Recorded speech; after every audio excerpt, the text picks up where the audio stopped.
Hi guys, welcome to Keerthi's world YouTube channel. ఈరోజు అయితే నేను తెలంగాణ స్టైల్లో మటన్ కర్రీ అయితే ప్రిపేర్ చేశానండి. టమాటో లేకుండా చింతపండుతో ప్రిపేర్ చేశాను. చాలా సాఫ్ట్గా, ముక్క అయితే చాలా సాఫ్ట్గా, చాలా టేస్టీగా వచ్చిందండి. మీరు కూడా ట్రై చేయండి. కావాల్సిన పదార్థాలు చూసేయండి. 3 మీడియం సైజ్ ఉల్లిపాయలు అయితే తీసి పెట్టుకోవాలి. 3 పచ్చిమిర్చి కూడా తీసుకొని కట్ చేసి పెట్టుకోవాలి. చిన్న నిమ్మకాయ సైజ్ అంతా చింతపండు అయితే నానబెట్టుకొని పెట్టుకోవాలండి. ఆ తర్వాత స్టవ్ ఆన్ చేసుకొని కుక్కర్ అయితే పెట్టుకొని, నేనైతే కుక్కర్లో ప్రిపేర్ చేస్తున్నానండి. కుక్కర్ అయితే పెట్టుకొని కుక్కర్లో ఆయిల్ అనేది పోసుకోవాలండి. 3 టేబుల్ స్పూన్ల ఆయిల్ అయితే నేను ఇక్కడ తీసుకుంటున్నానండి. ఆయిల్ అయితే హీట్ అయిన తర్వాత మనకు కావాల్సిన మసాలా దినుసులన్నీ వేసుకోవాలండి. 3 లవంగాలు, 1 చెక్క, 2 ఇలాచి, 1 బిర్యానీ ఆకు తుంచి వేసుకుంటున్నానండి. ఇవి కొంచెం దూరగా వేగిన తర్వాత మనం ఏదైతే కట్ చేసి పెట్టుకున్నామో ఉల్లిపాయలు, పచ్చిమిర్చి అవైతే వేసుకోవాలండి.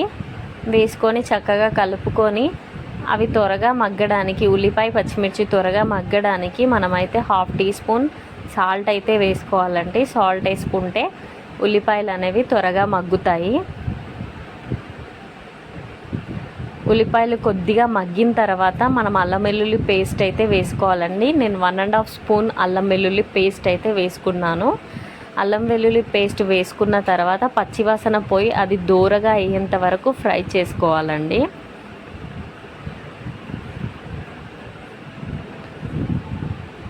ఇలా దూరగా అయిన తర్వాత 1/2 టీ స్పూన్ పసుపు అయితే వేసుకున్నానండి. పసుపు వేసుకొని కలిపేసుకోవాలండి.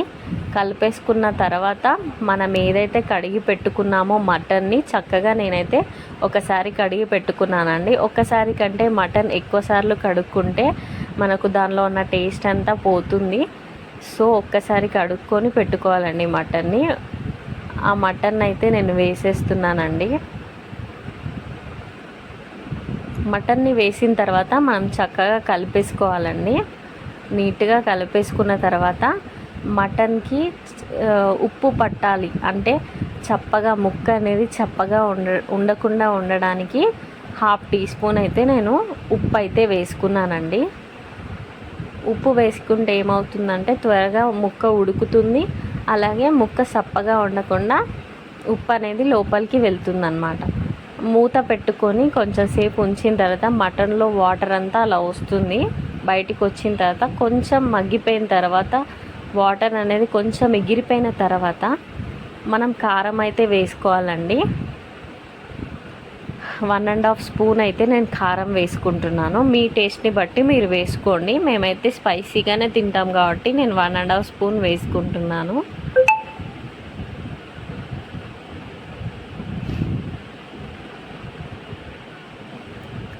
పట్టించిన కారం అండి. సో అందుకే కారం చాలా కారం ఉంది, అందుకే 1.5 స్పూన్ వేసుకున్నాను.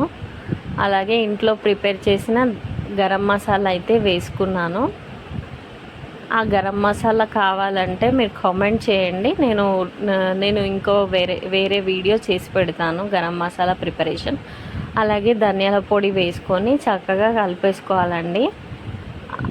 ఆ మసాలా అంతా, కారం అంతా ముక్కకి పట్టడానికి ఒక 5 to 7 మినిట్స్ వరకు మూత పెట్టుకొని ఉంచుకోవాలండి. తర్వాత ఆయిల్ అనేది ఇలా పైకి వచ్చేస్తుందండి. పైకి వచ్చిన తర్వాత మనకు కారం అనేది మగ్గింది అని అర్థమైపోతుంది. ఆ తర్వాత మనకు కావాల్సినన్ని వాటర్ పోసుకోవాలండి. నేను ఇక్కడైతే 3 గ్లాసుల వాటర్ పోసుకుంటున్నాను.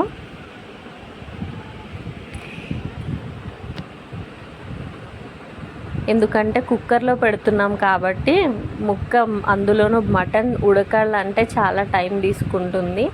కుక్కర్ మూత పెట్టుకోవాలండి. జాగ్రత్తగా మూత పెట్టేసుకొని 5 విజిల్స్ వచ్చిన తర్వాతనే మనం ఓపెన్ చేసుకోవాలండి. అది కూడా 5 విజిల్స్ వచ్చిన తర్వాత ఆఫ్ చేసుకొని మూత తీసుకోవాలండి. గ్యాస్ అంతా తీసిన తర్వాతనే మూత తీసుకోవాలి, లేదంటే పేలే ఛాన్సెస్ ఉంటాయండి. మనకు డేంజర్. సో గ్యాస్ అంతా తీసిన తర్వాతనే మనం కుక్కర్ అనేది ఓపెన్ చేసుకోవాలి. ఓపెన్ చేసుకున్న తర్వాత మళ్ళీ స్టవ్ ఆన్ చేసుకొని మనం ఇందాక ఏదైతే చింతపండు నానబెట్టుకొని పెట్టుకున్నామో ఆ చింతపండునైతే గుజ్జులా మనం పిసుక్కొని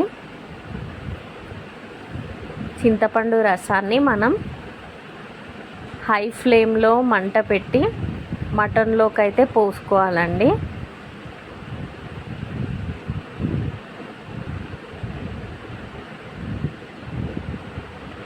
ఇలా పోసుకున్న తర్వాత కలుపుకొని ఉప్పు చూసి ఉప్పు సరిపోకపోతే ఉప్పు వేసుకోండి.